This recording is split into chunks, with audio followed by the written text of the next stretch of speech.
Så er det så derfor også i morges.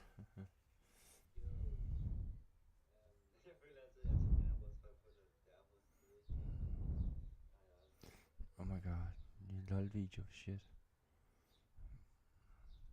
Og det har bare ikke kørt for min LOL-video et tid, så... Ja, de sidste 3 i hvert fald. Det er fordi, jeg kan dele dem. Power, jeg tabte i LOL.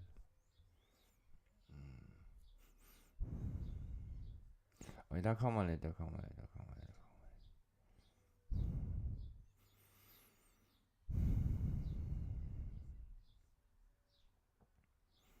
Ser du blinke tingene som du plejer?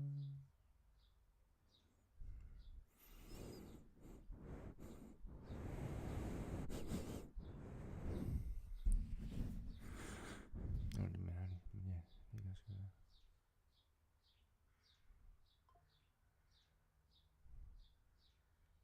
Jeg burde slette den op.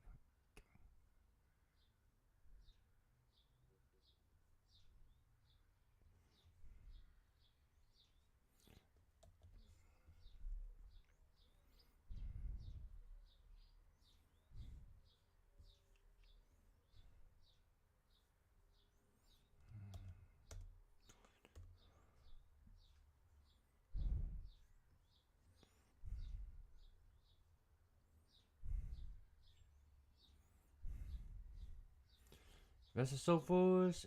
Godmorgen. Godmorgen til dig. Så er vi på igen.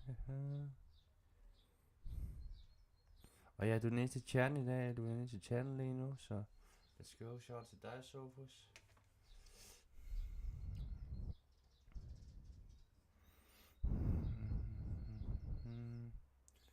Ja, hvor lader jeg tripodden henne?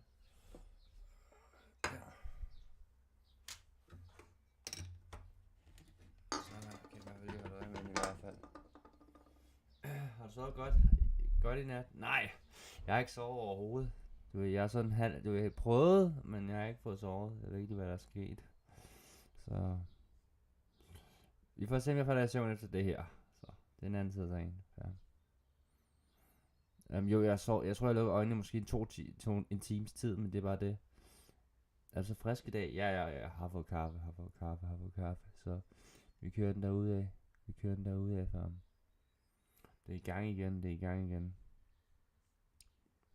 Jeg skal sende den her video til Yasin i dag. Det skal jeg have gjort.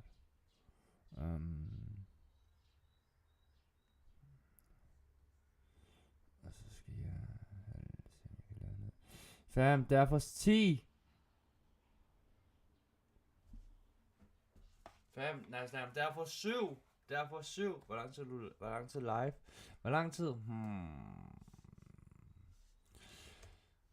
Får vi at se, fam, får vi at se. Måske 2 timer.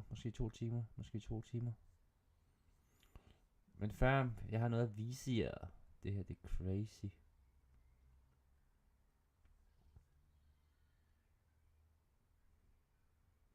Gå ind her, og så...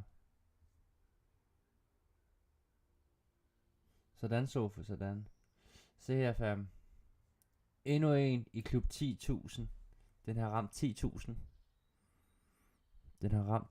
Fam. 10.000.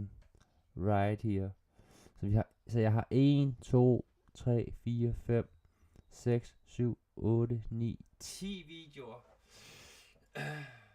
På 10.000. Det svarer til at have en video på 100.000. Let's go. En video på 100.000, så let's go. Vi kører den. Vi mangler bare lige. Det er derfor komplet det puzzle. Så.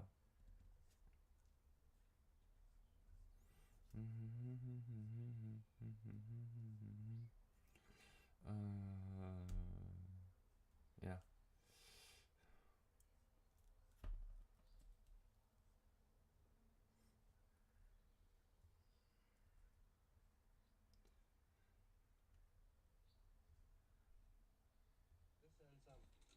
I dag så skal vi smage en filofish. Fuck, så er det grimt. Fuck, mand. Det har jeg ikke fortjent. Det har jeg ikke fortjent. Jeg har også på fritter soleren, så det er ikke helt spildt. Det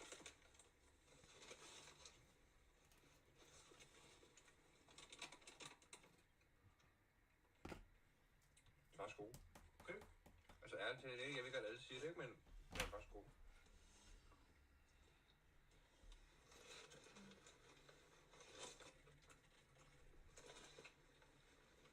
Baked as fuck. Det er ikke den bedste burger på McDonald's, det synes jeg ikke. Chicken salsa. Jeg elsker chicken salsa. Men nu er det...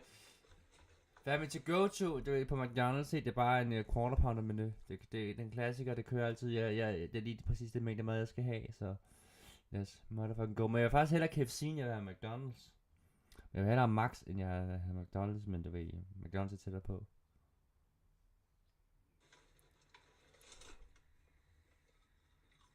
Spis!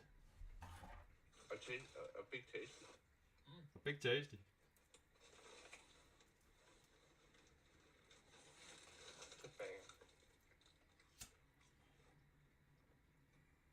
Nå, vil de anmelde de her pomfritter også? Det bliver vi nødt til. Ja, pomfritter var det bedste ved den miljø.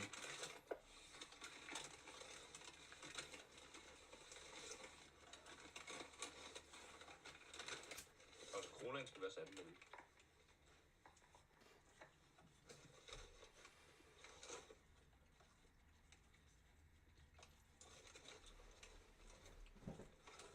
Nå, jeg spiser anden pomfritter, ikke? Så pomfritterne er altid 10 ud af 10. De er altså banger på McDonald's.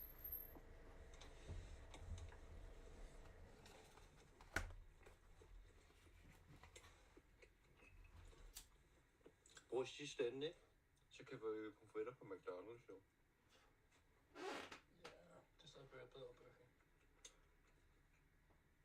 Men de er stadig sindssygt på McDonald's. De er stadig sindssygt på McDonald's. Enig. Men det er faktisk ikke dårligt, den her. Nej. Skal lige teste solvanden også, så?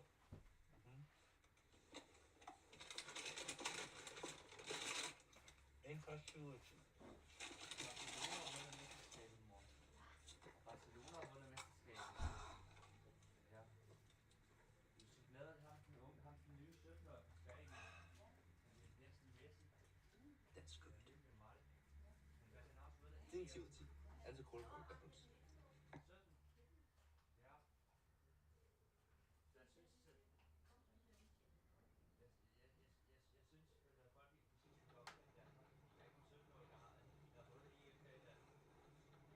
Det sidste stop inden Norge, det var sådan et gennemkørselsmotorvej.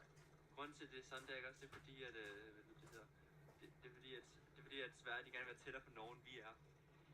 Men vi er tættere på Norge. Vi er Norges fatbøjkæreste, ifølge en eller anden.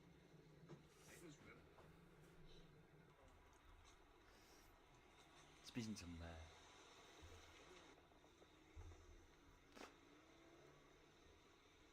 Det er jo et gammelt lort, men den blæser godt. Tys. Jeg er glad, fordi jeg kan snakke højt, ikke? Fordi folk forstår ikke, hvad jeg siger. Se, hvor fedt der ser ud. Jeg burde købe mere amerikansk, men jeg har ikke fået gjort det endnu. Jeg tror, der kommer i hvert fald en Sverige-vlog til på et tidspunkt, eller 2, eller 3, eller 4. Der kommer mange. Jeg kan godt lide den her. Jeg kan godt lide den her. Jeg føler, der går flere dage. Hvem er du? Kan jeg ikke høre, hvad du sagde?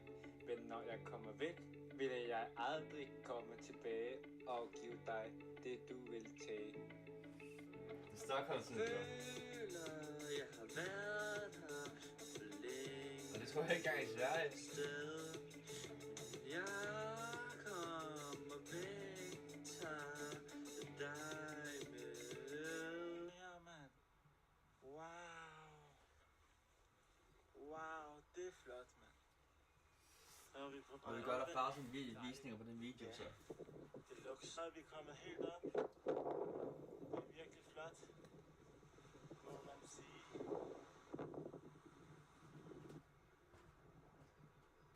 Til Sverige! Skat, jeg vil leve. Skat, jeg vil dø. For Sverige. At bo på Stockholm for. Jeg er ikke færdig.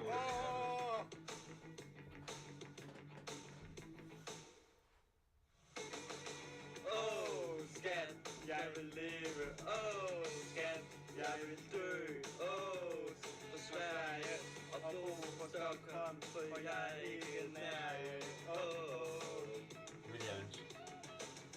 Det er Jonas, der bruger det svært. Jeg har været her for længe. Det er lige før jeg finder en at hænge. Og bruge alle mine penge til andet end senge.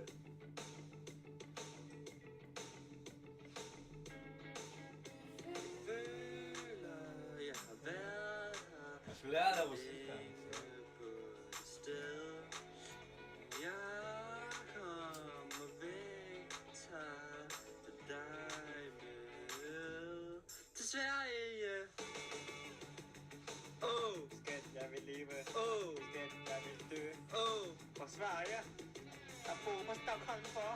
Jeg er ikke nær.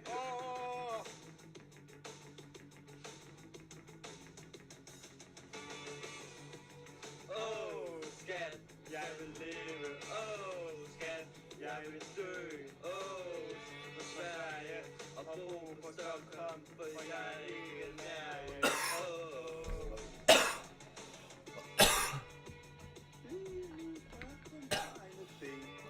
Okay, lækkert, Sofus. Lækkert. Jeg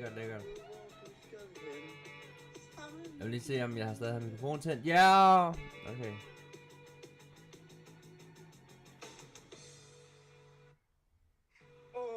Skat, jeg vil leve. Jeg vil dø. Skat, jeg vil leve. Hej. Jeg har også fundet sådan en. Og synes du smager også godt? Ja. Hvorfor smager alt det bedre i Sverige?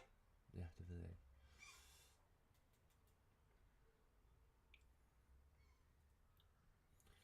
Det var en ung Jø. B and D Energy.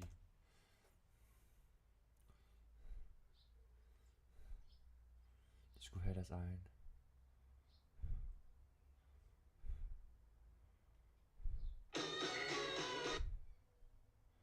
Video.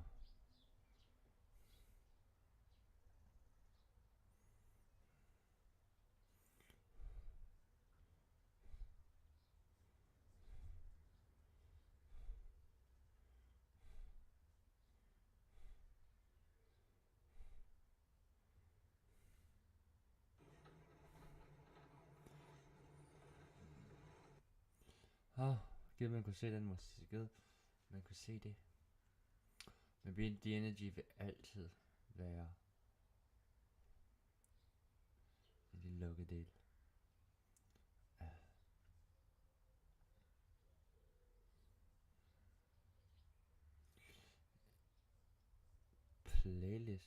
Playlister.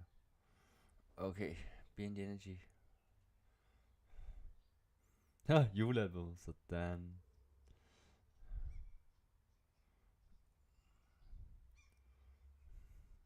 Ægte musik. Og fuck en taber hans strøm. Jeg venter på den. Vi skal binde energy. Hvor der er den der.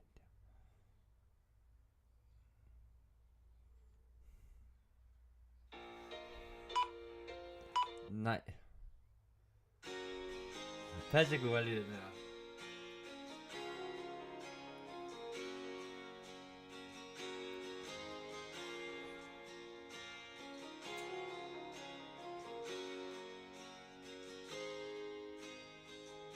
Det var dig, der bare forlod mig Hvad fra vesten? festen.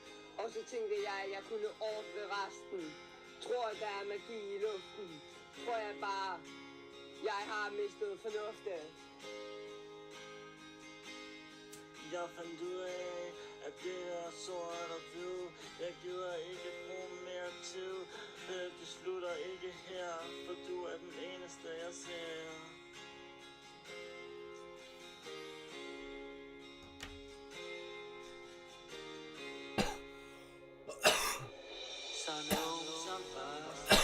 Nej, jeg vil ikke høre.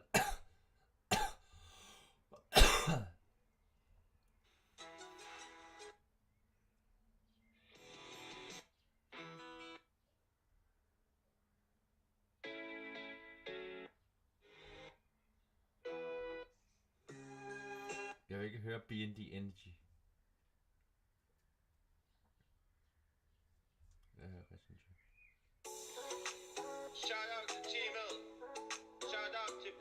Er du stadig Sofus? Shout out til jer seere derude. Paddy Hop, han er her. Paddy Hop, han puller op. Let's go, bitches.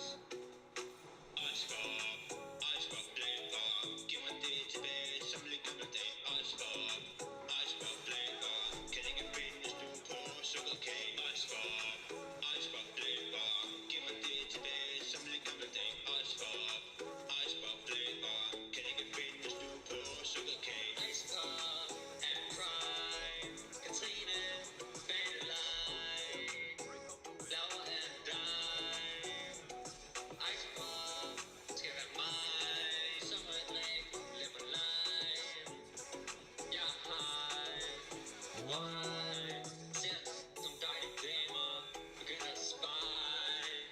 Jeg laver bare en asbjørn. Hey, drikker lige en tørn. Hey. Tæsker torbjørn. Hey. Fuck dig. Gør det bare. Jeg vil have. Bare en crime. Ja, jeg får det, det synes jeg. Laura, hun skal være mig. Jeg vil bare have en dejlig crime. Hvad er det, Laura? Om det er lemon lime. Hendes ice pop. Hey, vi alle sammen. Vi går amok. Sådan, Valdemar. Tillykke til din mor.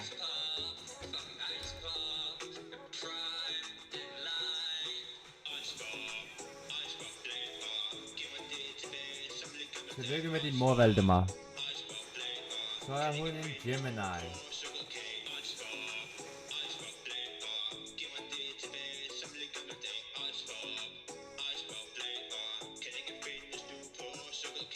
Så er det tid til en tropical punch. Bare KSI. Asbjørn, jeg slår dig ud. Du tænker why. Så er det tid til blueberry raspberry. Blueberry raspberry. Det var blue raspberry. Eller skal vi have lemon lime? Det er en af de bedste fries. Eller er det lemonade?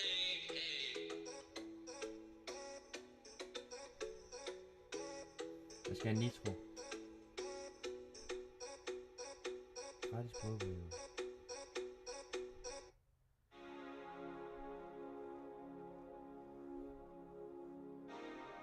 Yeah. Test Jim. Test Huffy. Let's go, baby. Here we go.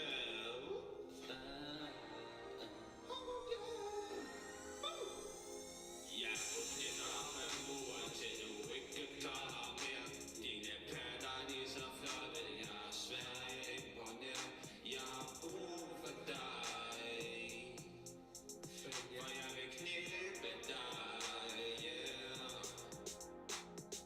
Sover med chips hver nat, baby. Bruger ikke gå med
check, how you doing? Are you fine?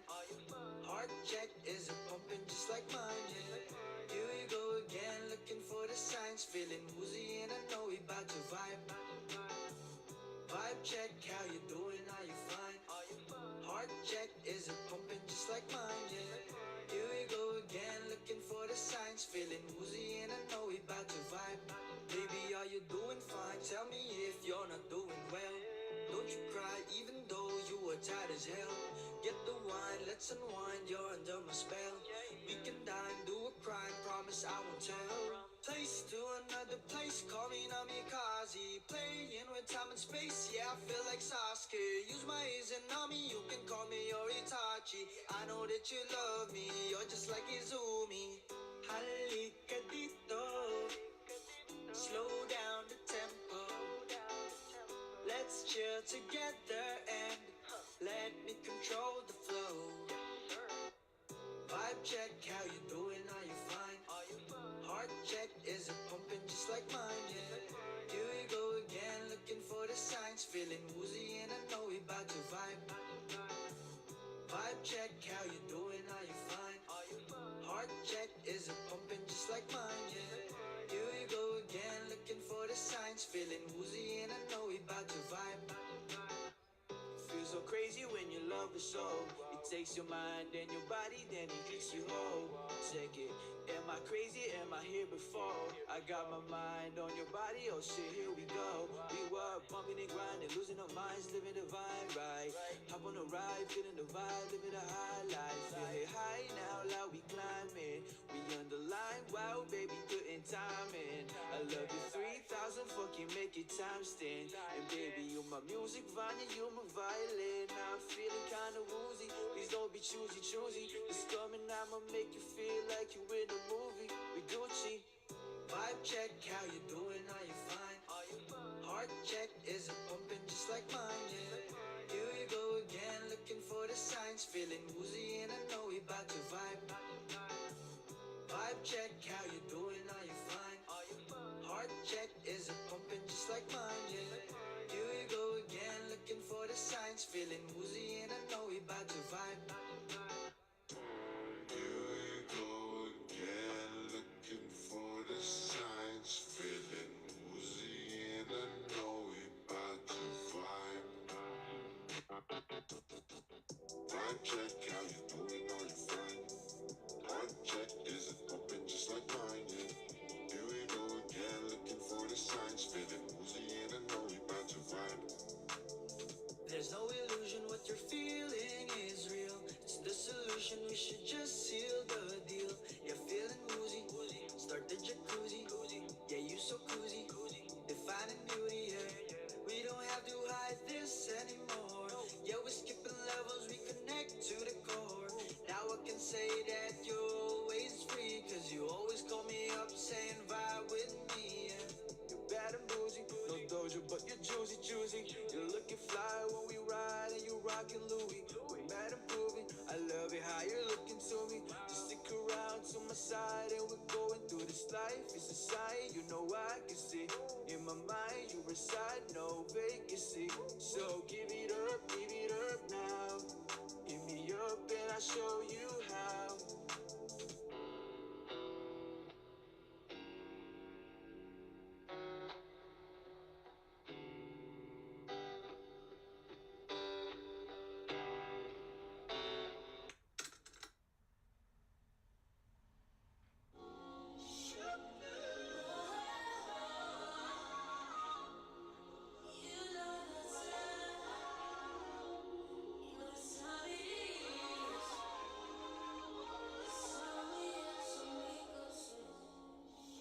Fuck in the kitchen, I'm tryna make sure that you with it. You know that I get it. You got a spot and you know that I hit it. You got somebody new, you got somebody and you know that nigga, he just don't hit it. Cause if he hit it the way that I hit it right now, you just would not be with me. You gotta keep it up with yourself. Before I chase you, I'ma fuck with myself.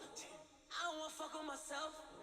Cause it's lonely when I fuck with myself. Low-key when I fuck with myself. All of these nights I'm spending alone. When I get to ending that pussy, you know you gon' low-key have to throw me the belt. You told me last night when we fought, this was the best head you ever got. Don't lie.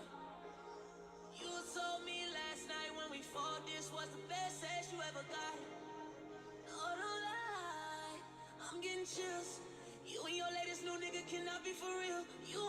fucking on the liquor, but you know you wanted to fuck on your feels. Go spend your time in Texas. Now you just one of my exes. I ain't even about to stress it. Cause when I go find me somebody better, promise that it's gonna hurt.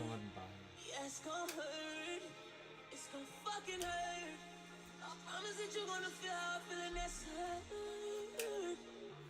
I'm hurt, babe. And I'm so ashamed.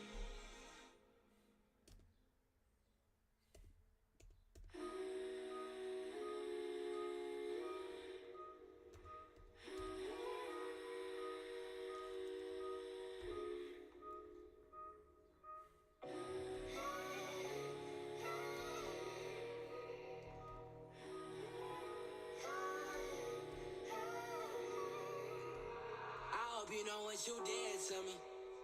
I'm grateful for what you did for me. You show me that you ain't shit and these bitches is dangerous. Now I do them just how you did to me.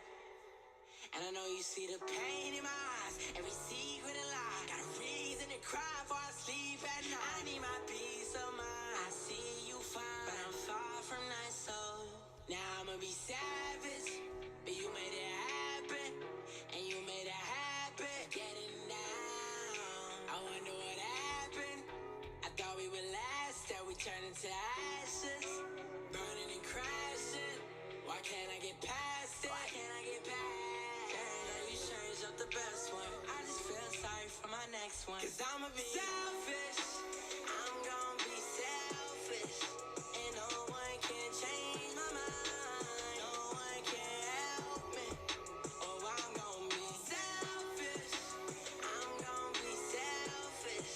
And no one can change my mind. No one can help me. Oh, I'm gonna be bad, bad, bad. Because I just can't do this again. Don't wanna feel like this again. So she has to. Now I'm up in LA, I'm with a bitch from the Bay. I'm telling her that I love her, but my feelings are fake. Because I found another and I'll tell her the same. Knowing that I don't mean a thing I say. Now I'ma be savage, but you made it happen. And you made it happen. Getting down, I wonder what happened. I thought we would last, that we turned into ashes. Burning and crashing. Why can't I get past it? Why can't I get past it? Girl, you changed up the best one. I just feel sorry for my next one. Cause I'ma be selfish. I'm gonna be selfish. And no one can change my mind. No one can help me. Oh, I'm gonna be selfish. I'm gonna be selfish. And no one can change my mind. No one can help me. Oh, I'm gonna be.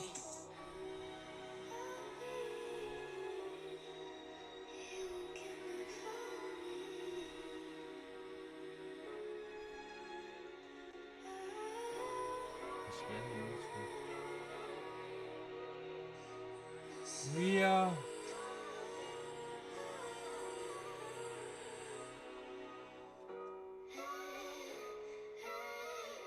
Nu skræt i nitro. Shit. Ja.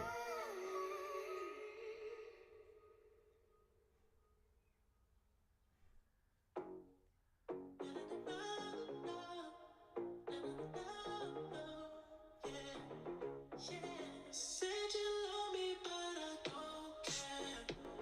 I put my hand on the speedboat, and you told me that if you think it's so easy, fucking with my feelings. I got one coming over and one right now. One right now. Og du klapper mig, ja.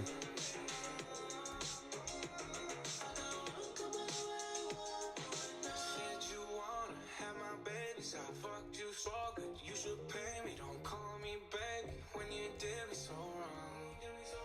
But I got over what you did already. Body for body, so petty. How many of your friends fit in roles? But you would know that you should call me that, baby, I'm mad. But you dropped the bag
Det ved jeg, Mia. Jeg skrev til dig.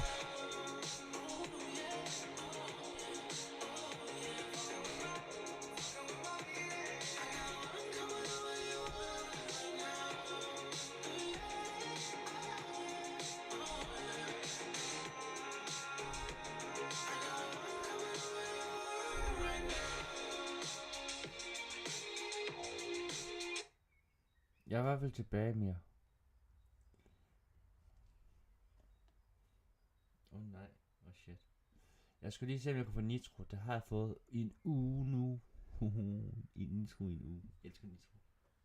Fanden, jeg tror stadig, jeg skal betale for det. Det bliver jeg nødt til. Jeg skal have nitro. Selvom det er dårligt beløb, men klarer mig nok i julen. Skal ikke så meget.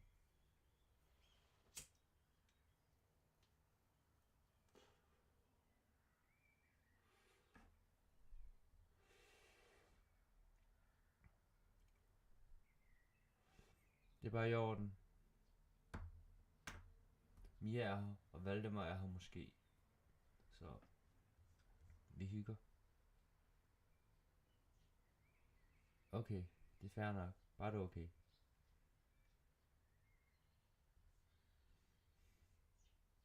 Hvad så, Mia? Har du haft mareridt igen? Har du droppet monstre? Hvad med dig, Valdemar? Hvad har du drømt? Jeg håber, I ikke har haft nogle uhyggelige drømme før.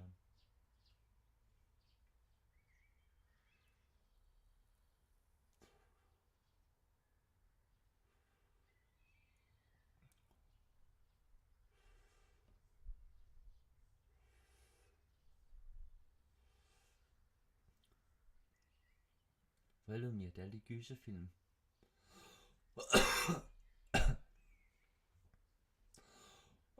Er den kommet ud nu? Shit.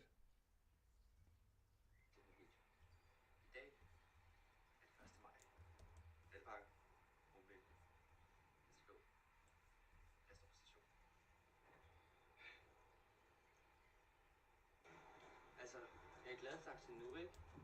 Jeg tror, jeg har fundet Rumbases Netto. Damn. Sidste år var jeg i Coop. Jeg arbejdede i Coop, når man er i Netto. Damn. Så jeg blev skiftet arbejde igen, og Rumbases Netto er det værste mig blot.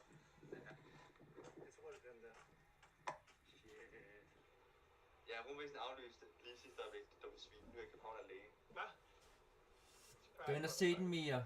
Også dig, Valdemar. Nu. Gå ud og smid et like på den. Jeg har da lavet et link til den anden. Knap en bajer op. Tag den tom.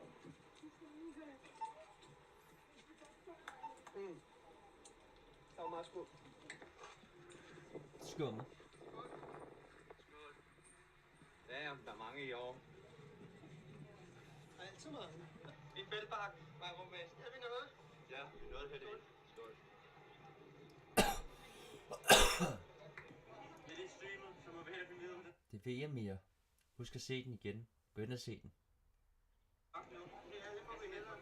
Når streamen er slut. Så kan du se den selv. Uden min pause. Hold da kæft, drikker bare. Skål. Ja.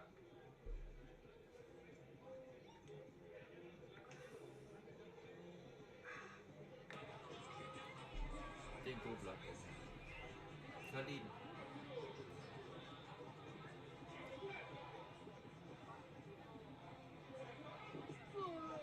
Og 3, og 2, og 1. Hej! Så har jeg is. Han har købt is. Grøn æble. Grøn æble. Is. Pjuske. Jeg siger ikke, for det lyder lidt homoseksuelt. Jeg så nogle mærkelige, hvad det hedder, tøser, hvad det hedder. Det var sådan, de havde intet tøj på. Det var meget lækkert at se på, ikke? Men deres personligt var lidt crap. Ja. Det kunne jeg godt læse. Deres piercinger i 500 vis. Ja, not my type, not my type. Men tak for synet dog. Ja, tak for. Sådan, Mia. Tak. Ja, det var ikke så. Det var ikke godt. Det var det eneste, jeg så havde taget. Ej, det var også det ene. Det var dejligt. Og I må ikke få et smøg, hvis I ser det her. Nej, det må jeg ikke. Altså, Pjuske var helt mundlam. Der spiller jeg god til at læse med. Det skal man ikke kunne snakke med. Du er et hul. Din mor er et hul. Din mor er et større hul. Det ved jeg alt om. Vil du have ændret et hul? Din far er et hul. Din far findes ikke. Jeg købte ny hat. Jeg kan godt købe ny hat. 1. maj, ny hat. Jeg vidste ikke, der var en 4. Jeg vidste ikke, der var en 4. Jeg har 3 af dem, nu er en 4. Værsgo. Sammen havde jeg stolt. Så! Nu skal I gøre så hurtigt.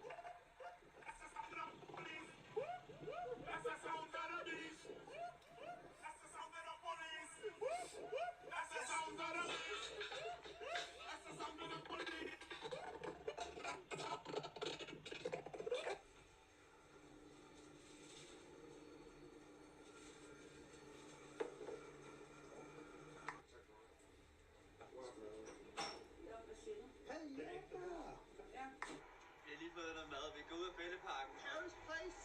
Ja. Mad og brød. Ja. Det bedste sted. Anbefaler det helt klart. Få dig en god bøv eller en flæskestegshav. Kom og fang mig så lidt. Det er mega stor. Så, hvad er det, vi har foran os? Ja, det er mega stor. Det er sgu da vores mekka. Det er der, vi kommer og tilbyder vores monstergud. Det var monster pusher. Det var monster pusher. Det er min monster pusher. Ja. Du får lov til at låne ham, når du er i København, men han er min monster pusher. Alligevel, monster er overvurderet nu. Monster er godt. Monster er okay. Jeg elsker monster. Ej, det kan jeg godt. Jeg elsker også Mars. Det kan jeg stadig. Dare you. Jeg vil bare drille ham. Jeg var super. Vandring er godt brug. Det kunne du lære noget af. Nej, det er mange år. Nej, det er mig. Det var først mig for i år. Det har været forbi Candy Mega Store. Jeg er næsten tømt. Alt nede. Hvor vi på vores første spons. Ja, Candy Mega Store. Ja. Det er så nyt. Det er så nyt. Ja.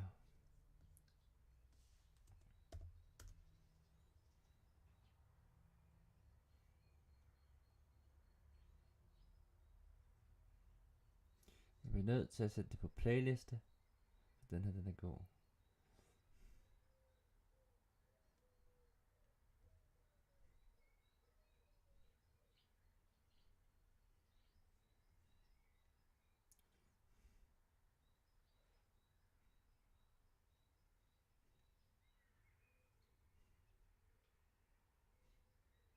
Lad os alle sammen til den video.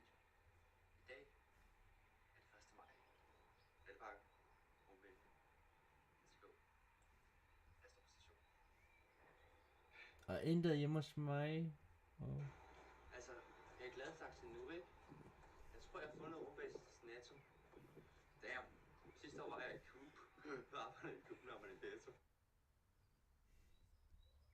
Jeg håber ikke, jeg får nyt arbejde. Okay, lad os se, hvordan voksne har kørt. Indtil da. Okay, Oslo, Asbus og Rumvæsen. Og så Maja Brevin. Og så Maja, Rumvæsen, Asbus og Brevin. Hey, god luck. Og så med Patrick, og så Rumvæsen Asmus. Og så min far. Og så ja, det er Rumok. Asmus og Patrick. Asmus. Rumvæsen og Rumvæsen. Det er også længe siden, der har været en Rumvæsen-vlog. Nej mere. Ikke nu. Du bestemmer ikke i dag mere. Jeg har ikke sovet hele natten.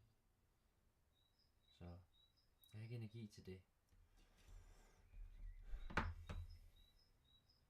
Men jeg kommer nok til at få det søvn mere på et tidspunkt. Bare så du ved det. Så jeg streamer nu. Så er det ordnet.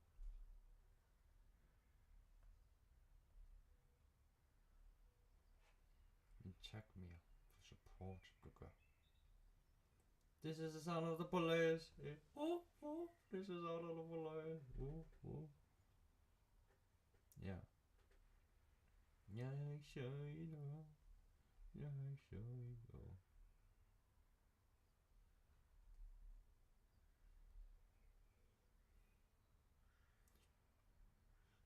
Jeg ved ikke hvorfor.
Jeg sælger ikke mig selv. Jeg vil ikke sælge mig selv.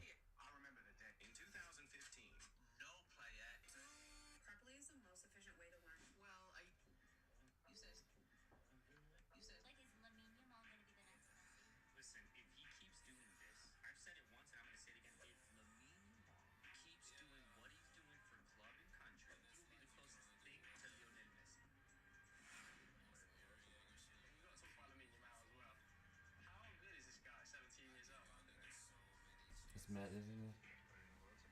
Is Lamine Yamal top 20 wingers in the world right now? Yes. Is he top 10? Yes. Is he top 5? Yes. Possible to be so good. Lamine Yamal, I think at the moment, I don't know if there's anyone more exciting to go into a stadium and watch right now. Lamine Yamal.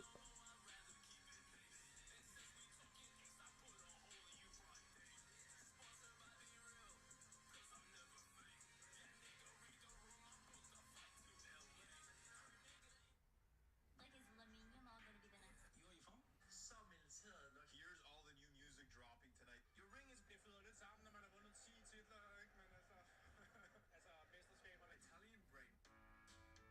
Yes. Wyatt. So the other day, Arsenal up. Jeg har lavet en liste over ting, som jeg... who is the most overrated? Den Trump, der kan... Here are my top 10. If one man could have reignited Milan's Scudetto dreams, it was Zlatan Ibrahimovic. In the summer of 2010,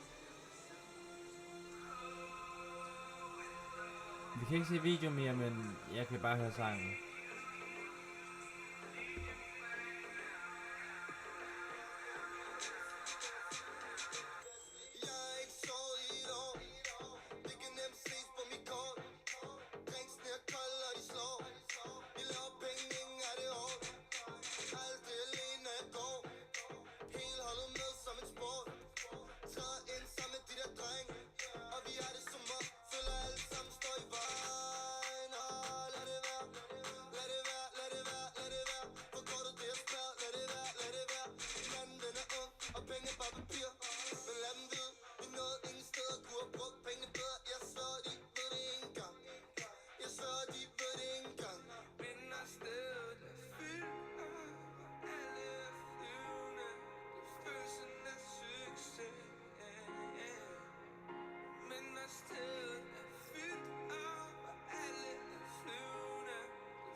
Kan vi lige høre en Casey-sang til?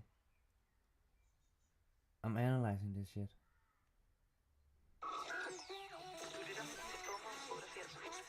Fucking bitch er den klik du. Fucking bitch er den klik du. Nu forstår jeg, du er god, du er god. Klik du claimer, prioritet det kun flip min paper. Scene netter, lille squeezer den ligner game cake. Lad hende se alt, hvor de indberetter som en B-skat. Min telefon lyser hele tiden op. Jeg går ud for jeg er travlt. Har været landet rundt flere gange og set det hele, men har ikke engang tid til en pause. Kan I høre den her?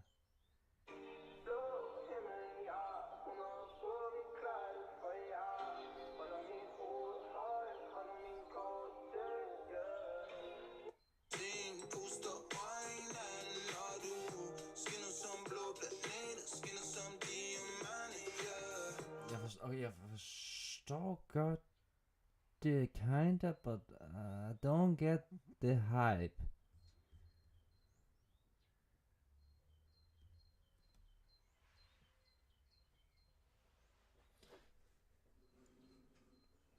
He can't go bam for bam with Little Tiger.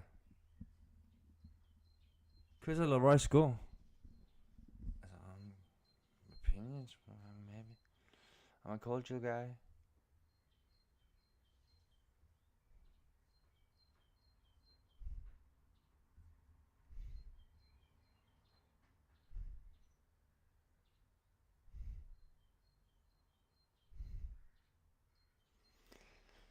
Det var fordi... Jeg ved ikke, det er så meget mig. Han er en dansk Drake, føler jeg nærmest. But...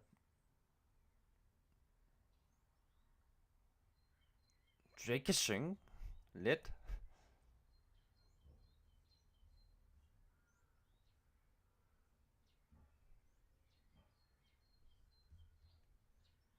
Altså, jeg siger bare Michael. Altså...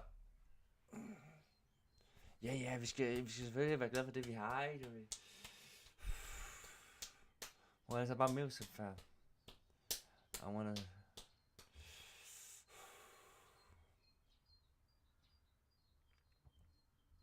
Du kan ikke sige til mig, at det er på grund af sproget. Og hvilket land de er i, at de er... Hvor de er. Jo, måske fordi de... Man er jo på dansk, det er sådan det.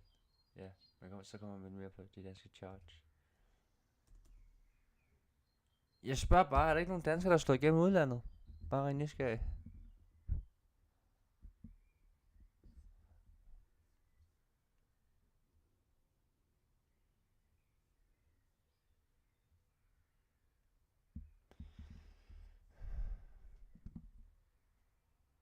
Altså. Bare en. Altså, det skal være det, jeg hører.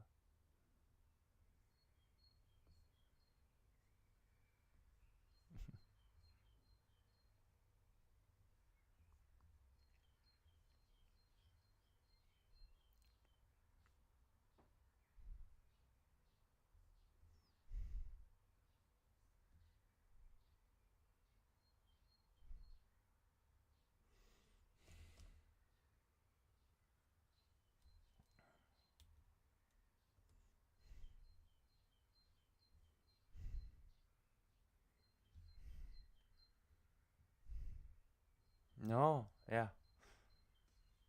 Men han er også rigtig god. Og nej, og Mø. Jamen det er også top tier. Jeg siger Lucas Graham. Altså.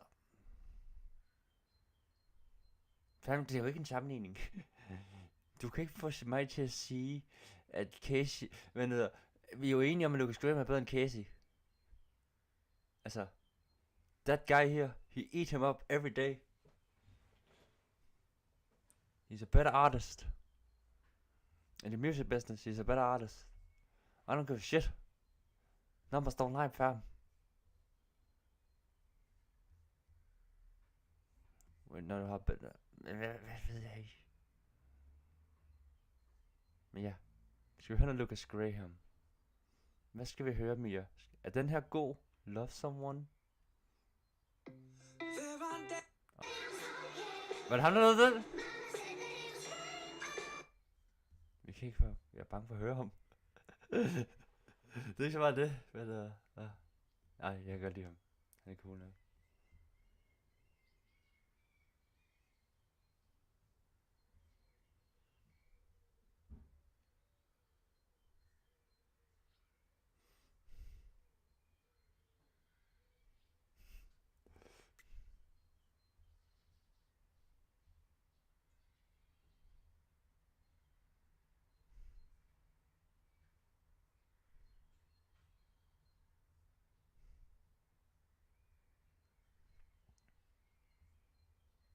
Mø. Nå ja, Mø. Sådan. Elsker Mø. Hun lavede sammen med Justin Bieber. Det synes jeg er sejt. Den bedste sang lavet af en dansker. Med Justin Bieber. Det er Cold Water.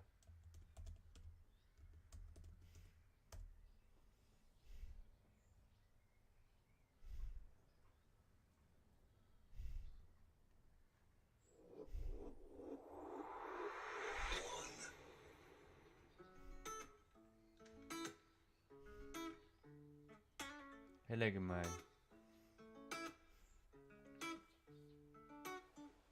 Everybody gets high sometimes, you know.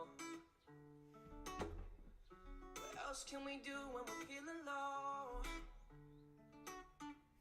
So take a deep breath and let it go. You shouldn't be drowning on your own. And if you feel you're sinking, I will jump right over into cold, cold water for you. And although time may take us into different places, I will still be patient with you.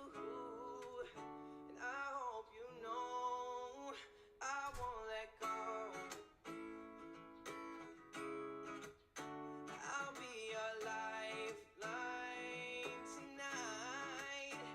I won't let go. I'll be your lifeline tonight. 'Cause we all get nuts sometimes, you know.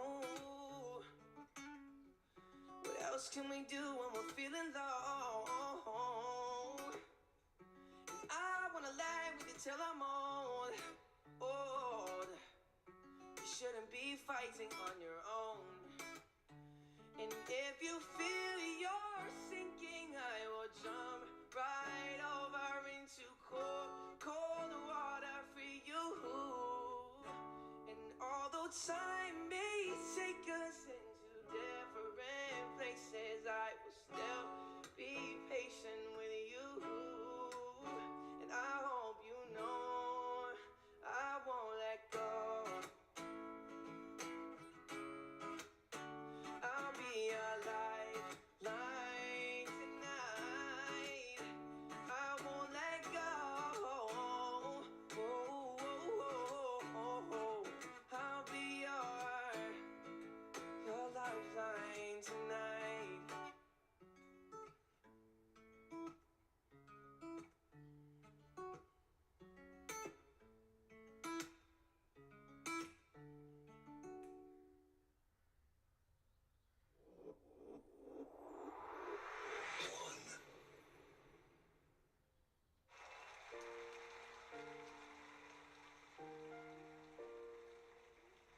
Do you love the rain? Does it make you dance when you're drunk with your friends at a party? What's your favorite song? Does it make you smile? Do you think of me? When you close your eyes, tell me what are you dreaming? Everything I wanna know it all. I'd spend 10,000 hours and 10,000 more. Oh, if that's what it takes to learn that sweetheart of yours. And I might never get there, I'm gonna try. If it's 10,000 hours or rest of my life, I'm gonna love you. Oh, do you miss the road that you grew up on? Did you get your middle name from your grandma? When you think about you forever now, do you think of me? When you close your eyes, tell me what are you dreaming? Everything I wanna know it all. I'd spend 10,000 hours and 10,000 more. Oh, if that's what it takes to learn the sweetheart of yours.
Going out tonight changes into something red.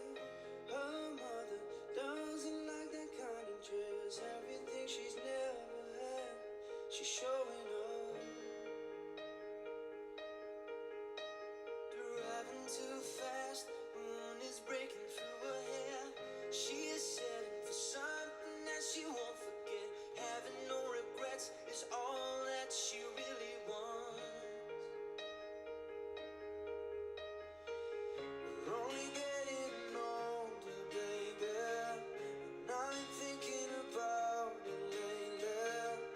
Does it ever drive you crazy? Just how fast the night changes. Everything that you ever dreamed of disappearing when you wake up. But there's nothing to be afraid of. Even when the night changes, it will never change me and you. Chasing it tonight, doubts are running around her head. He's waiting, hides behind a cigarette. Heart is beating loud, but she doesn't want it to stop. Moving too fast, moon is lighting up her skin. She's falling, doesn't even know it yet. Having no regrets is all that she really wants. We're only getting older, baby, and I've been thinking about it lately.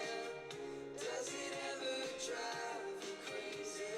Just how fast the night changes. Everything that you ever dreamed of is disappearing when you wake up. But there's nothing to be afraid of. Even when the night changes, it will never change me and you.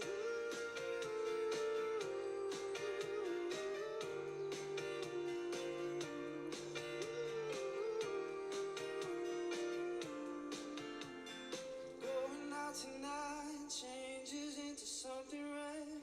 Her mother doesn't like that kind of dress. Reminds her of the missing piece of innocence she loved.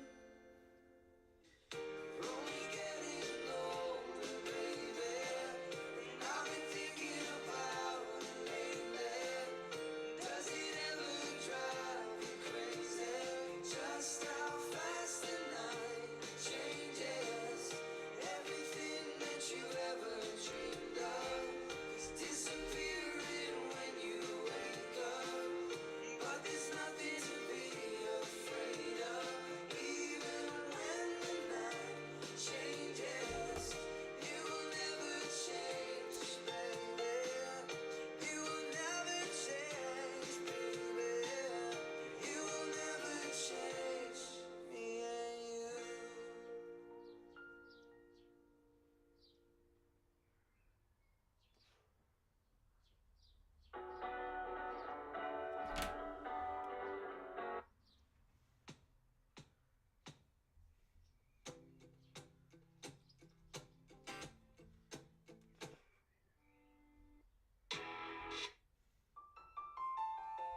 Det må man ikke skippe mere.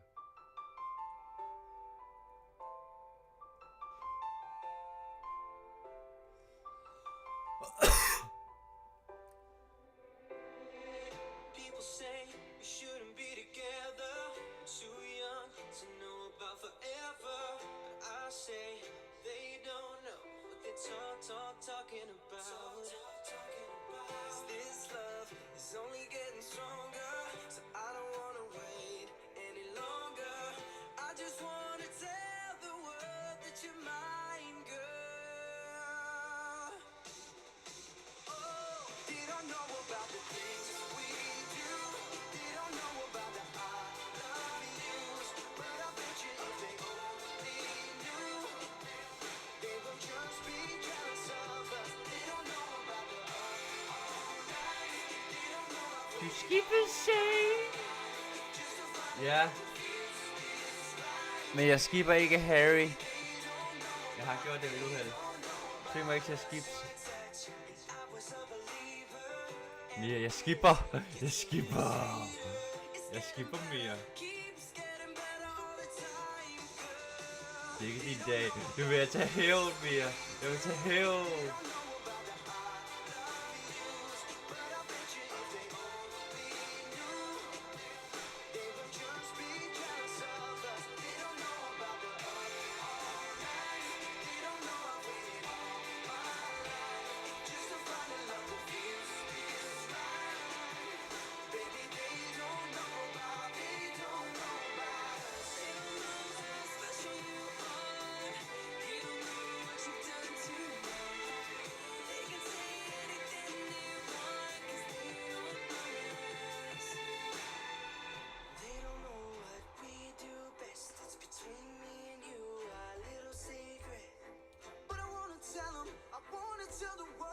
I got a question.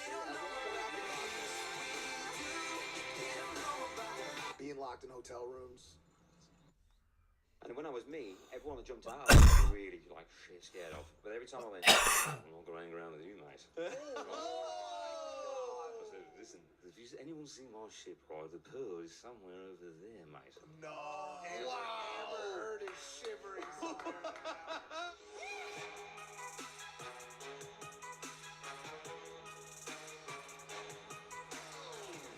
I think you might have just cost us, okay, a couple $100,000. Send me the bill. Invoice me. Hey, whoa. That's the Tony Stark maneuver. Invoice me. I will. Should we do it? I mean, look, my co-hosts aren't here. We completely got ditched. We just got off a panel at VCon. Hey, what are you drinking? A little whiskey. Can I get some whiskey? Yes. Yeah. Logan needs a whiskey. I like some whiskey if there's Logan needs a whiskey. Caitlin, if you could please facilitate some alcohol. Risky. Damn.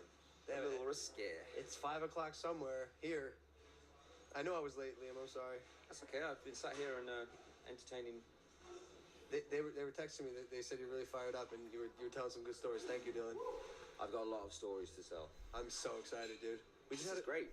We just had a sick panel too. Oh yeah. I mean, you and I. I mean, you were there. Nå ja. You were on. Oh, okay. I thought you. I was the one too. Another panel. No, you and I. I was the one to Men your du left. synger også på engelsk. At VCon. Yes. On stage. My scooter brother. We scootered in. Can we start, by the way? Yeah, start the show. Caleb, we've been rolling. Yeah. Real loose start to the day. Loose off the goose. I think it's because the Chick-fil-A just arrived. George is just standing there eating it. And you know, it's fine. You don't have to participate. I'm gonna wait to eat.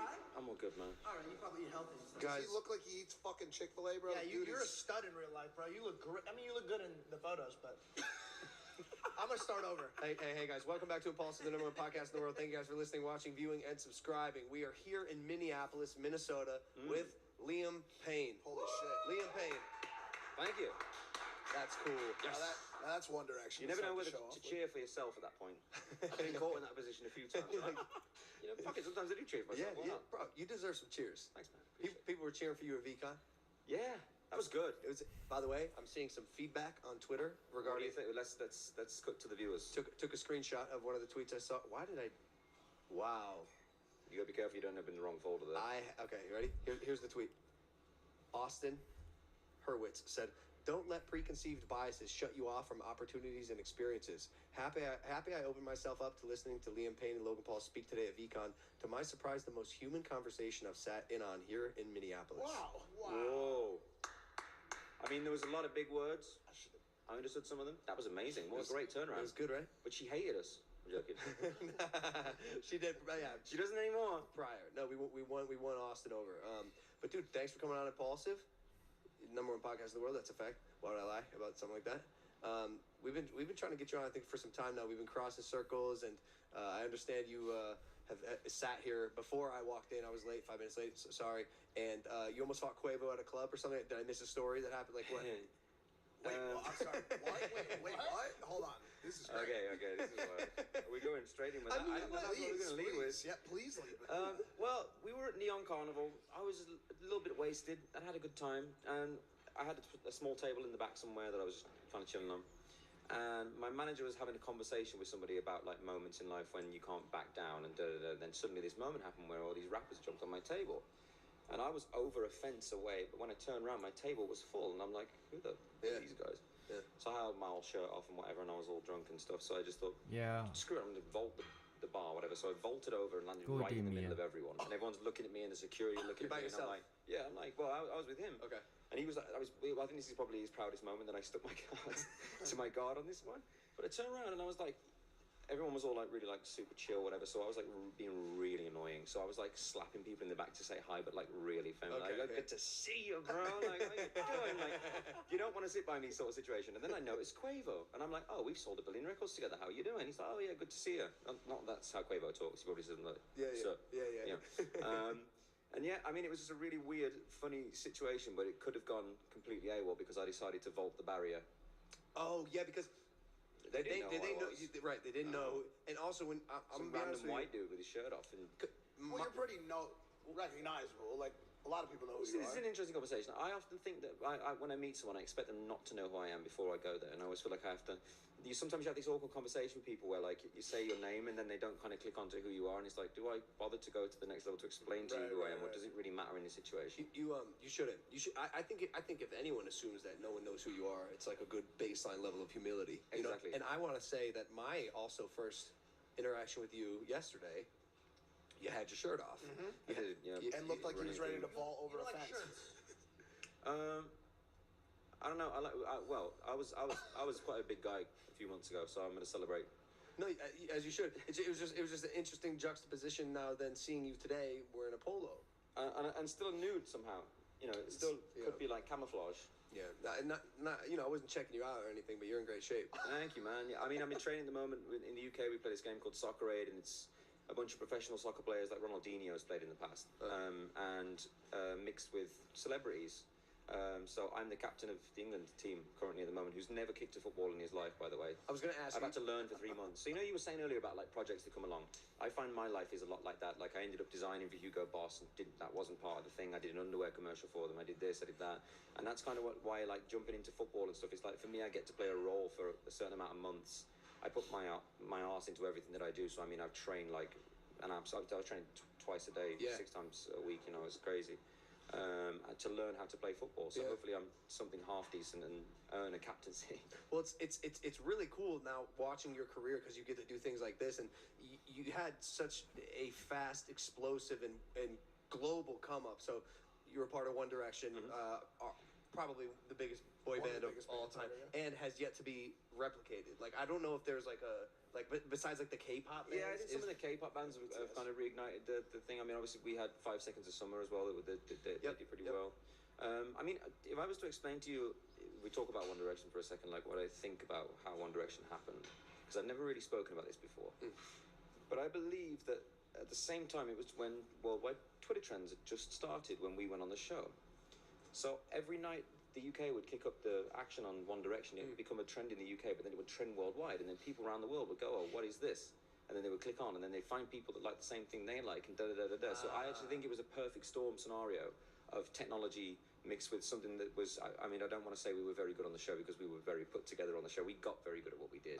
But it made this you know, land wave of fans. And for me, while I was in there, the biggest thing to ever come out of X Factor was a band called JLS.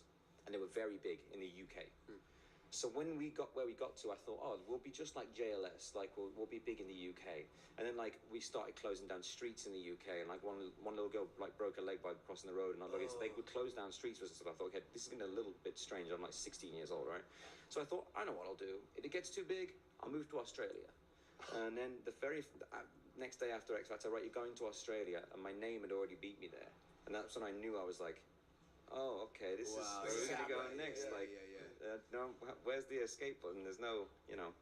No, and then you just took off. I mean, that's it. I mean, it also the product that you guys made, and I think like any like rapid expansion always falls back. Rapid expansion falls back on the quality of the product that's being delivered. Your music was fucking fantastic. Your music now is fantastic. You're very talented. I saw you perform last night with Steve Aoki. Yeah, it was great. I mean, it's been, I say on my solo career, the one thing I've struggled with is writing for myself. And I think I've just figured that out in the last few weeks with the project that I want to do. But in the band, it was kind of fun to write. You were almost jumping through hoops, and it's kind of like we let the first album go by. I think I wrote a couple of songs on the first album. But once you knew what the people wanted, it's very easy to redo it again, and you know the hoops you have to jump through, right? And the one thing we did very clever in One Direction, if you go back and listen to the albums now, is that every time we made a new album, we slightly turned the influence of rock up, slightly turned the influence, to the point where on the Det fifth kunne jeg godt album, lægge mærke til. you know, Det kunne jeg godt lægge mærke the til. main singer from the Eagles messaged Niall and be like, "That's the best song you've ever written," and it was one of the songs that we wrote. Wow. You know, I mean, the amazing things, and this is what was nice for me at the end to become an accomplished rock star, because you want to be in a boy band, but you don't want to be in a boy band that's cheesy. You know what I mean? It's like that kind of makes you edge away from it a little bit, not to say. But for us, we became like a solidified rock band purely because of the peers around us, and being people like Eddie Vedder, being you know, what's his face from the Eagles. It's like they actually gave us props for what we did. I have a question. When they grouped you guys in the X Factor, it was the X Factor. Right? Did you know? Jesus. I've ruined everything. Liam Payne, I'm sorry. Little nipple tickle there. Liam, it was so far away from He's about to vault over the table. I don't know how. Take his shirt off. I don't know how often you're dealing with microphones, but it was like. Am I too far? Am I close enough now? That's it. Personally, I like hearing you in my earlobe. ASMR. I like hearing you right just in my skull. So perfect. So, hey, today's video is sponsored by SeatGeek. Live events are finally back. We're excited, whether it's football, baseball, basketball, concerts, MMA, or festivals. SeatGeek puts tickets from all over the web. It's good. Not the other members of the band where you're like, oh, fuck this, bro, or you know, like... No, I'll be honest with you. When I met the other members of the band, I mean, as a kid, I didn't really have a tremendous amount of friends. I wasn't used to, like, rowdy guys, and I kind of hung around with my dad a lot, if I'm honest with you. My dad was the reason that I went on the show. But I'd already been on the show 2 years prior to the band being made. And what happened when I was on the show the first time, I went on and I sang, and I got from 180,000 people down to the last 24, so it's a step before, like, you're, like, making it. And Simon kicked me off. And then the weirdest thing happened, all the contestants, there was Simon had dinner with me and my mum. And the manager of One Direction was at that dinner. But he also worked around X Factor for a very long time. I know this is a high conspiracy theory. So we had dinner, and Simon was like, "I'm really sorry I had to let you go. Like, I didn't want to let you go, but you have to go and get your education and come back in 2 years." And at this point, I was really mad at Simon, because I thought I beat the kid that got through. I was like, I know that I did that. You know, sorry to that kid. Well, not sorry. Where is that kid now? Where is he? He has a nice life. So then 2 years later, I spent 2 years of my life going around singing everywhere, from stadiums, myself being the Wolf Stadium, the football stadium that I grew up in, to old people's homes, to like in pubs, like whatever, to the point where at the start of it, I was getting paid so much money that I'd never seen money like it before, because we didn't have any money when I was a kid, and so it was amazing. And then towards the end of it, through my dad's drive and my drive, the car ride to the venue would be more than I'd be getting paid in fuel to go and sing, but my dad would take me and do that anyway. So I've seen fame go up, and then I've also been in places where I've been ridiculed, where I was in a McDonald's once with the girl I was with at the time, and like everybody in the city knew who I was, so I got to take a bite out of a fucking burger, and then this guy just goes, "X Factor reject," and the whole fucking thing looks at me. So I'm like, you know, 15 years old, no security. I've tried to do something and haven't done it, but because I haven't moved, now I'm up for people ridiculing me. Anyway, fast forward. I go on the show, and it's very obvious on X Factor who's going to do well, because the cameras follow you all the time. And I became like everyone's nemesis at like boot camp, which was a really weird place to be, because they're like, "Oh, that's the kid that was on before," and whatever. So I had a lot of that sort of stuff, and I'm still only 16, by the way. So I myself wouldn't have put me through, if I'm honest with you. I don't think I was good enough for the standard of what it was. I think I landed perfectly where I was. We got kicked off, all of us, and then me and Niall were about to go and get the train in Houston, and this woman came running behind us and was like, "Yo, like, please come back, the judges want to speak to you." And they'd already done this to me once, so I was like, "What the, are you going to mess with my emotions some more?" Like, I'm already crazy enough, thank you very much. Like, I'm not sure I need this. And then they stood there and picked us out, and they picked a girl by now at the same time. And from what I've heard is that, like, part of the reason One Direction was made was because of Simon's promise to me that in 2 years, I'll make this work for you. Wow. So he kind of started with my face and then worked around the rest of them. I've never told that story before. You were the inception. I was the honorary member of One Direction, yes. And he's told me that story himself in his house. Wow. How are the rest of the people? I gotta preface this question, by the way. I'm old. I'm like 90, bro. So for me, like my my boy bands are like Backstreet Boys, NSYNC. Yeah. You know what I'm saying? Like so like Dylan's been like briefing me, and of course, I know you guys and respect you guys heavily, and you guys have crushed it. But how did they choose the rest of the group? That bit I don't know. Got it. That bit I don't know. I should ask my ex-partner actually, because she was part of the choosing of that. She was there on that day. Yeah, I don't know how they chose the rest of them, but I mean, they made the right choices. You know, it's crazy, and to see where we got to now. I mean, the very first time I met them, I was like, this was not aired on TV, and I don't know why I did this, but there was just something inside me that I had to just put my flag in the sand early. But I've been doing this. This was my last chance to do what I do, and I've been doing this for a very long time now, and I've experienced all of it. And like the guys who were behind me have literally just jumped on the show, and now they're going through. So I was like, can I have 5 minutes to decide? This was just before One Direction was made. So I went out and I called my dad. I was like, Dad, this is weird. I know I just told you I'm out, but they want to put me in a boy band. Like, what do you think about it? He said, well, you can either be 100% of nothing or 1/5 of something. And I thought, very clever, Jeffrey. So I went outside and I said, yeah, I'm in. But you know what? It's like I say, I wasn't used to like rowdy guys and whatever else. And like, were the boys rowdy? Yeah, in particular, a couple of them, yeah. Which ones? Like Louis was wild. Louis was wild, and he wanted to be wild, and that's his spirit. And also, he's my best mate now. But in the band, we hated each other. Like to come to blows, hate each other. Like it was close. But it's like his journey than mine was a little bit different. I was gifted every week with the fact that I got to sing the first verse because my job was, because I'd done so many gigs before, they'd send me out to sing with a camera of 20 million people watching with the red light on, and I wouldn't freeze. And then everybody else would go, it's okay, it started. That's crazy how you have like roles that you fulfill. Yeah. Each member of the band, I assume. Okay. And what you find in bands is whoever's not singing so much will find their voice behind the stage. And Louis did find his voice behind the stage, and he found his voice later on in the rest of the albums. And I would happily say now, without him doing that, even though sometimes it was the absolute death of me, he made all the right choices that I wouldn't have made. So it's like the weirdest thing ever. There was me leading the band from the front on stage and making sure everybody's in the right position and stuff.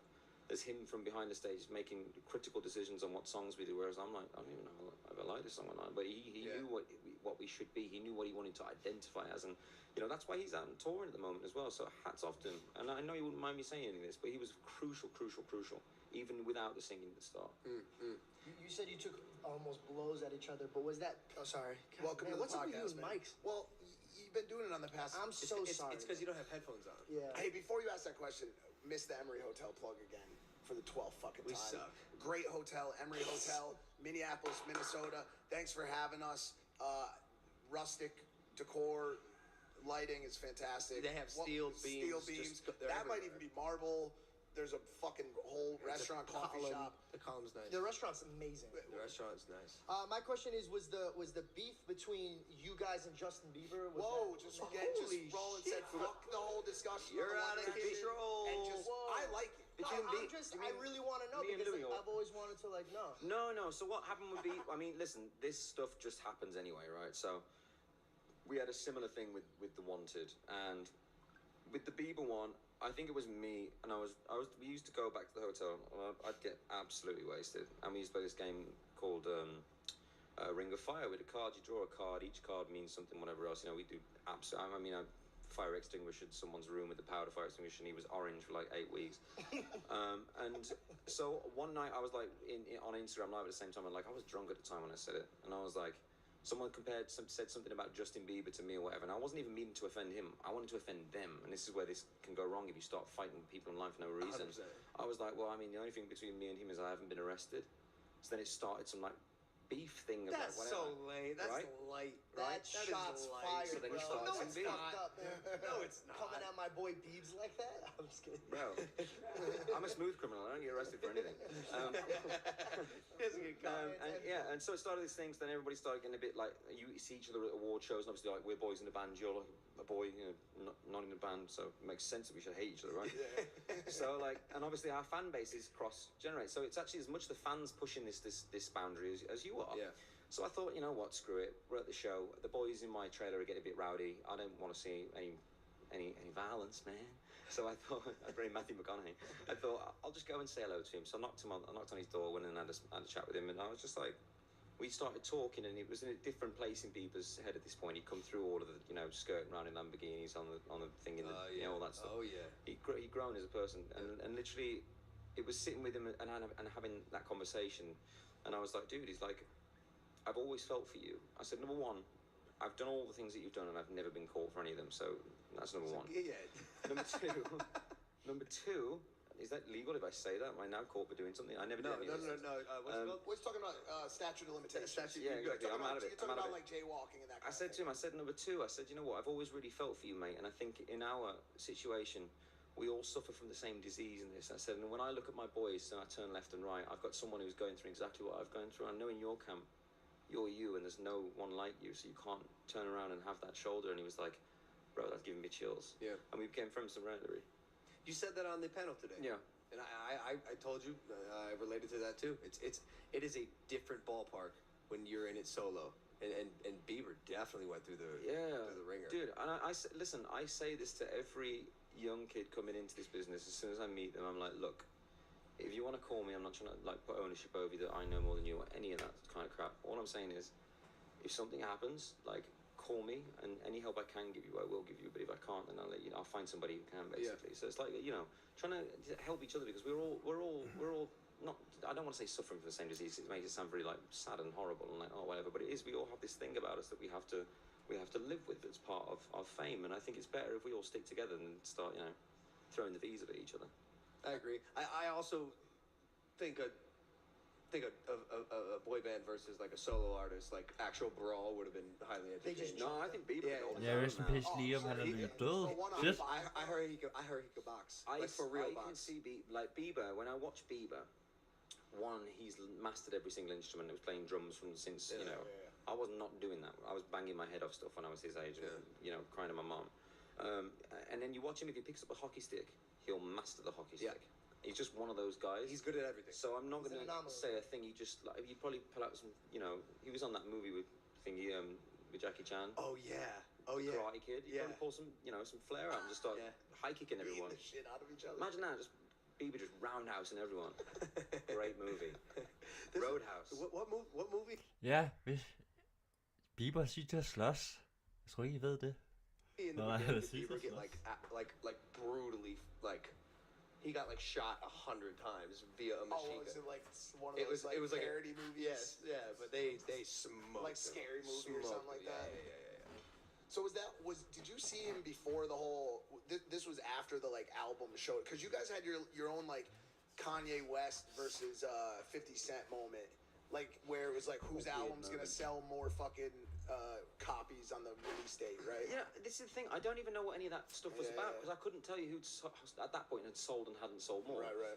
I know for us, one of the biggest accolades I ever remember about us was having the biggest selling tour in the world for 3 years in a row. Yeah. And everywhere we used to go, we used to beat the records in the venue, the records of this. You know, you know what? You didn't even look at that when you were in One Direction. It was really weird actually until it finished. And like I remember being on the phone to Lou after and being like, wow, like.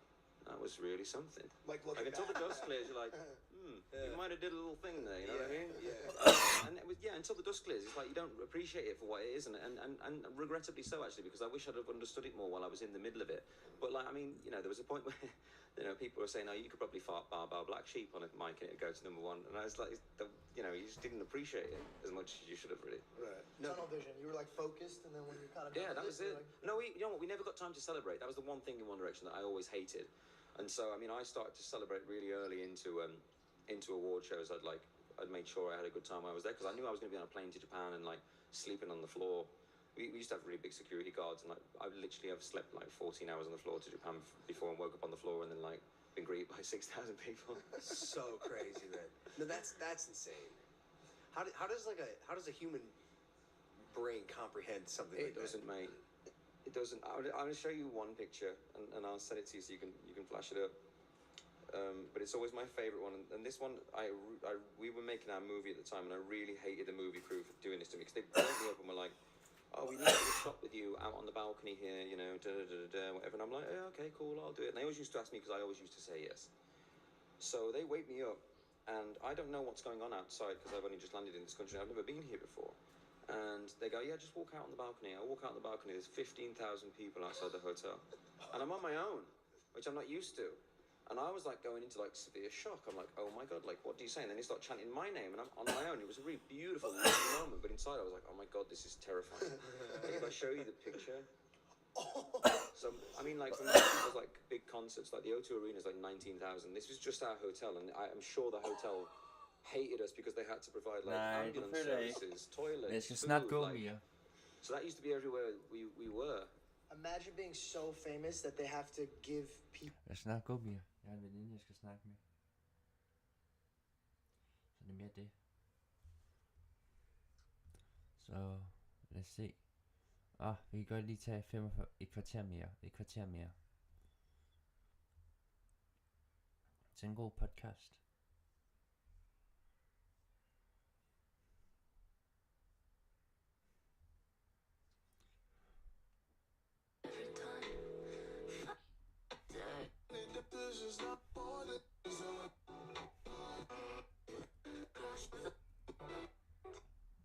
Much.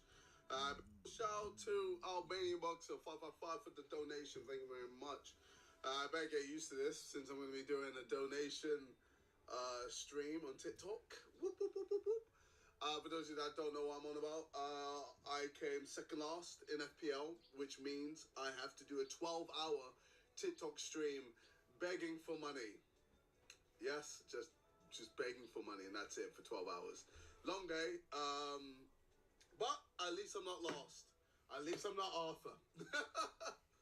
Shout out King for the donation. Yeah, at least I'm not Arthur, because for me, I'm there like, I can't be doing... Jeg skal ikke nogen sted hen, Mia. Jeg skal bare snakke med... Jeg har bare lovet at ringe til en veninde. The McDonald's thing. Nah, man. Like, I'm already... shout out Shamim. I'm already, like, feeling fat with the amount of food I've been eating these past few weeks. So to then have to go to McDonald's to do... Oh, my God. What he's got to do, yeah, long day. But yeah, for me, just a 12-hour TikTok stream. But anyway, shout out MGZ. What am I doing today? Today, ladies and gentlemen, I did a competition. Shout out Ralph. I did a competition where I got a load of you guys to do a certain thing for a certain song. The song is called So Far Away. Shout out Fuza. The song is called So Far Away, and basically I asked you guys to do a lyric video for it. A nice cheeky lyric video, and I'm basically gonna try and pick out the winner now. Yeah. Oh, start a poll. That's... Change the colors. Get me off, bro. Like, no transitions. Huh? Is this basic? Yes, your thing is gone. Wrecked. All right. Lose yourself and you figure out. It's decent. Let's go to the vote. Let's poll. Start poll. Boom. So why is your love so far away? So far away, so far. First of all, ain't no way this is me, because that beard is way too much. Why is someone calling me a monkey? Oh yeah, let me end the poll. This is AI. This is screaming AI, man. Oh Screaming my AI. God. Action of the series, 90% of the reason he's actually there for is to be the brain Goku doesn't have between his ears. It's not a vapid role by any stretch and does serve to add tension to the early parts of the series through his subtle investigation of Glorio. However, even upon second viewing, I was still a little let down by how little he ended up contributing to the overall story and its action. So, the world building is solid and the dialogue is thoughtful while managing to feel authentic to Dragon Ball itself. The only thing left to examine then, therefore, is the secret ingredient to any Dragon Ball project, the fighting. He starts saying it again! The tavern fight in episode 3 is the first substantial original action set piece of the series, and I love it in ways that made me exceptionally excited for what was to come. Since Akira Toriyama and Toei themselves picked back up the Dragon Ball series with Battle of Gods and subsequently Dragon Ball Super, while there have been some stellar action moments that I have had great praise for in the past, I've often also felt that something was fundamentally missing, and now I think I know what that is.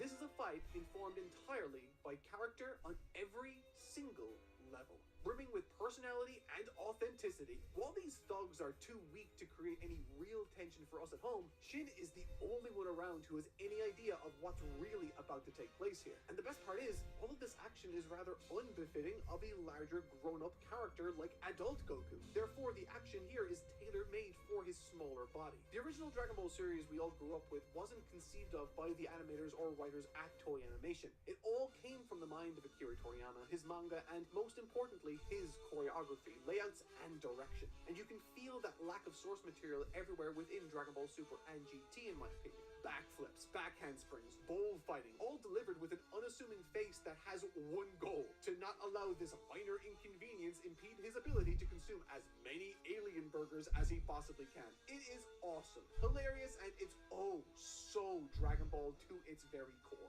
There are no flurry of blasts or quote-unquote stereotypical Dragon Ball choreography here. This is a fight that only Goku would have, and one that only could have happened in this specific setting. It is perfect. Somewhat even reminiscent of early Bruce Lee and Jackie Chan films like Drunken Master. However, it's in the climax to episode 4 that, for me, presented both the darkest narrative moment in the series so far, and maybe the most significant missed opportunity too. You see, vividly showcasing Goma's cruel regime through the military police forcibly draining life from impoverished villagers as a form of twisted debt repayment, it's brutal. And what's more is, the actual technology here can have clear thematic connections to Goku's reduced age and lifespan vulnerabilities. It feels intentionally designed to introduce threats uniquely suited to challenge a Saiyan child like Goku. But guess what? We never see these machines again. I was devastated. I even made a video predicting its future implication because I was so sure it was actually going to come up again. But my own bitter disappointment aside, this tragic state of affairs also sets the stage for an unlikely hero. And no, it's not Goku. The one who steps up before anyone else is a little demon girl named Pansy. Now, I'm not gonna lie. On the lead up to Dragon Ball Daim's release, with all of the GT comparisons and this little girl character front and center on many of the promotional materials, I started to worry. But thankfully, I was worried for nothing because her characterization is awesome. She's so likable. Placing her courage and integrity front and center like this while also cleverly highlighting her greatest strengths like intellect, innovation, and technological expertise, it immediately bonded me to the character. Unlike Dragon Ball GT's Pan, known best for being a massive disappointment and in the goddamn way all the time, stop getting kidnapped! Pansy immediately emerges as proactive, selfless, courageous, in an endearing way, and highly capable. Which means, in addition to her being capable of fixing their ship, which crashes more times than Goku's hair changes color in this series, Pansy's connections within Demon World 3 become instrumental to forward progression. Her familial connection to King Kadan directly intersects with Glorio's previous claims about his mission's origin, providing further fuel to Shin's already burning suspicions. However, while all of these elements individually seem to hit the mark for me, something consistently felt missing. Something I couldn't quite pinpoint until the first major fight of the series. I want you to let out some of the power you're holding back! Push Glorio to his limit! The confrontation between Goku and Glorio in episode 6 is significant. Superbly animated, and yet it left me deeply unfulfilled and underwhelmed. That's what she said. So much so that by the time it ended, I was actually dreading what was to come in the future for the series. Visually, the fight undeniably shines as a dynamic exhibition of Glorio's magical abilities and Goku's requisition and mastery of Super Saiyan 1 to bring about the fight's end. It's beautifully animated and genuinely impressive to watch. However, visual splendor aside, from a directorial level, as soon as Goku kicked off the fight with one arm behind his back, something crucial and necessary became distractingly apparent. Now, over a quarter of the way through the series, we have still yet to receive any form of tension, forcing me to question, what is this fight's purpose beyond demonstrating that even as a child, Goku can thoroughly style on and dominate Glorio with ease? What greater narrative purpose does it serve? To give Glorio a sense of how strong Goku is? I mean, okay, what does that do if his plan never involved direct confrontation with him anyway? Feeling this, I started to look back on the progression of this story, only to be struck by a profound sense of something lacking. We witness a bar fight, encounter a king, and after this fight even reach a brand new village. All of this is perfectly fine, but it's missing something fundamental. There's no micro-level storytelling to help this world feel genuinely alive and inhabited. Consider how, in the original Dragon Ball, characters like Snow and her village are intricately tied to Muscle Tower's greater narrative, or how Appa and his father were intrinsically tied to the events of Tao Pai Pai and the Sacred Lookout. Pansy is the closest Daima gets to this narrative interconnectedness with her life-draining necklace subplot. Yet when all is said and done, it still feels underdeveloped, with not a single person at the castle genuinely caring. They pause briefly for a cheerful little fight, but quickly moving on never to address the issue again, leaving us at home with villagers we don't really know, or feel much about, or care about. Within this early section of the story, characters dotted all across every scene, from the innkeeper to the tavern patrons, all the way to the randos they meet on foot. Everyone is seen wearing these strange neck braces. We never understand why until we see Pansy's introduction. It's a brilliant scene and offers a lot of texture to the world itself. However, once Shin removes Pansy and Hibis's necklaces, the thread, as I said, is entirely dropped. Not a single character on the enemy team even tries to leverage these collars, even when King Kadan comes in at the very end. It all feels totally void of meaning and narrative consequence. And that's not even to mention the fact that we are now 7 episodes deep into a 20-episode series, and Goku has yet to encounter a single antagonistic threat. To this story's credit, though, the strategic narrative decision to initially restrict Goku's ability to transform fully into Super Saiyan is commendable, as it preserves long-term tension and unpredictability. Though, if Goku is orders of magnitude stronger than everyone he encounters in the demon world anyway, and his reacquisition of the transformation comes about unceremoniously without any real struggle, I have to ask, why bother nerfing him at all beyond offering a plausible reason for him not to boss rush the big bad? And if that's the only reason, that kinda sucks. It seems functional, but not at all compelling. Needless to say, at this point, I was begging for something substantial. Goku needed a challenge. Ladies and gentlemen, allow me to introduce the next segment entitled Totally Not Mark attempts to explain why episode 8 of Dragon Ball Daima is the best episode of the series, and it's not even close, while also gushing uncontrollably and at times disturbingly about how staggeringly good Tamagami 3 versus Goku ends up being, and how it might actually be one of the best fights in the entire franchise despite his worrying and reservations leading to this episode, because Goku has a bunch of genius and so many artists like that he ended up watching 78 times to prepare for this section. This fight is the most Dragon Ball thing I've ever watched. It's everything I wanted from Dragon Ball Daima and then some. Now months removed from my initial viewing, I sincerely think that, minute for minute, it's arguably among the very best fights in the franchise from a choreographic perspective. Here's why. From the moment the gang touched down the village neighboring the Tamagami at the end of episode 7, the tone and atmosphere of the series shifted dramatically. Everything suddenly felt a lot more serious, with the environment surrounding the stage telling a story into and of itself. The scars of past efforts and failures to secure this prize were etched into the landscape. The only structure left standing amidst this ruin, the Tamagami of World 3. The Tamagamis effectively serve as Toriyama's answer to the notorious Act 2 problem, where many stories struggle to maintain momentum after an engaging beginning, yet before the climax fully forms. With the first act concluding at the close of episode 2 and the climax nowhere near close to beginning, Act 2 here serves as a building block or stepping stone process towards the finale. Ideally, it will provide targeted and bespoke consequences and challenges for the central characters unique to their journeys, with the secondary effect of addressing any pacing issues. In video game terms, these guys are the mini-bosses guarding keys that unlock the final boss's room. It's a reliable narrative strategy, and from the moment these characters were introduced in episode 1, I've been completely enamored by their design, lore, purpose, and specifically impressed by Toriyama's method of introducing them. If you cast your minds back to episode 1, Goma and Degusu express palpable distress and fear over the power demonstrated by Earth's fighters against Majin Buu. It's this fear that acts as the impetus for the entire series. However, in order to obtain Dragon Balls and make the wish they needed, Goma chose to go directly to the Earthling's doorstep that he feared, rather than make any attempt to pry these demon balls from his doorstep on these stoic guardians.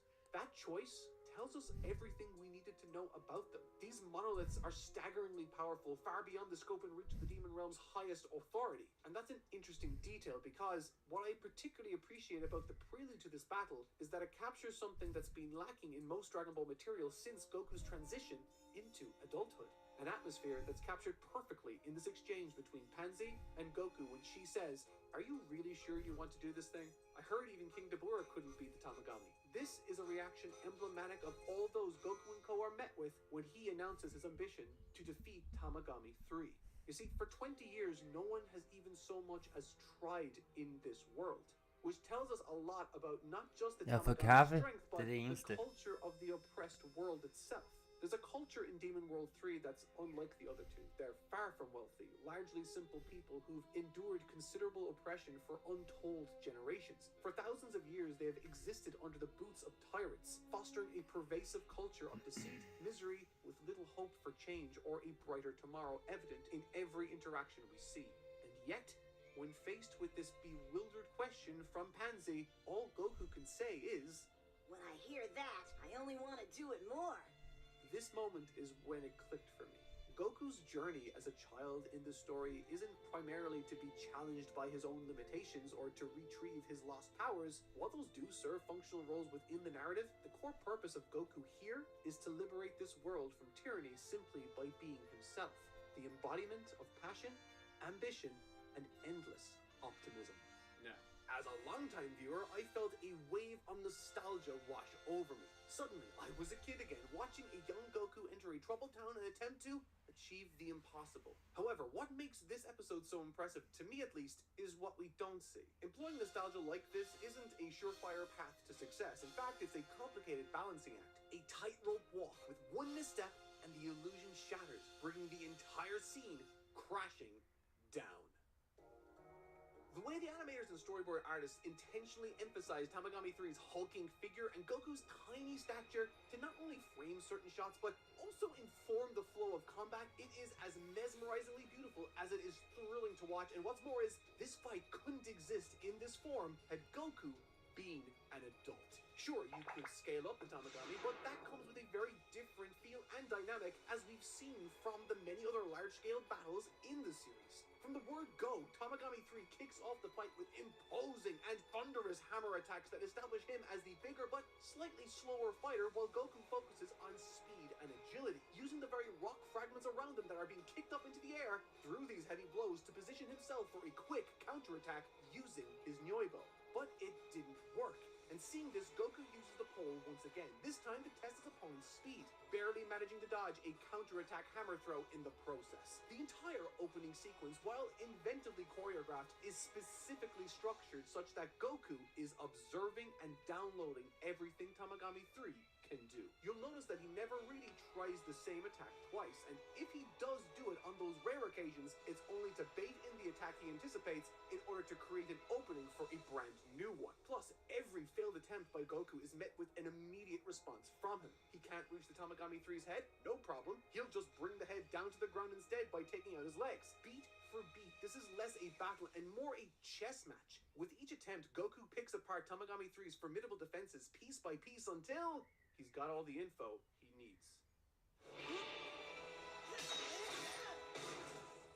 It's easy to overlook, but this Goku, despite physically being a child, shouldn't behave childishly. Of course, even as an adult, Goku often remains blunt or oblivious to social norms, but that's distinctly different from his early Dragon Ball portrayal, where his youthful naivety defined him. Unfortunately, on occasion, Daima struggles with maintaining that crucial distinction. Unlike other beloved characters whose journeys revolve around conquering their inner demons, Goku's personal growth throughout the entire series has been, well, a lot more subtle and externalized. While there have indeed been moments of emotional growth from him, Goku's story never fundamentally hinged on his emotional maturity in the same way Vegeta's and Piccolo's arcs did. His story just simply never was about this. Toriyama knows that, but he's not the sole creative force behind Daima either, leading to frustrating fluctuations in Goku's maturity that eventually become difficult to ignore if you're as familiar with the character and series as I am. At times, he's the innocent but seasoned Buu Saga version of himself that we all expect him to be, while in others, he's suddenly behaving as though he's just set out to train with Roshi for the first time. And I can... Jeg kommer tilbage på stream. Jeg slutter streamen lige nu. Jeg kommer tilbage senere. Jeg skal lige ordne det her opkald. Hej. Vi ses, Mia. Vi ses.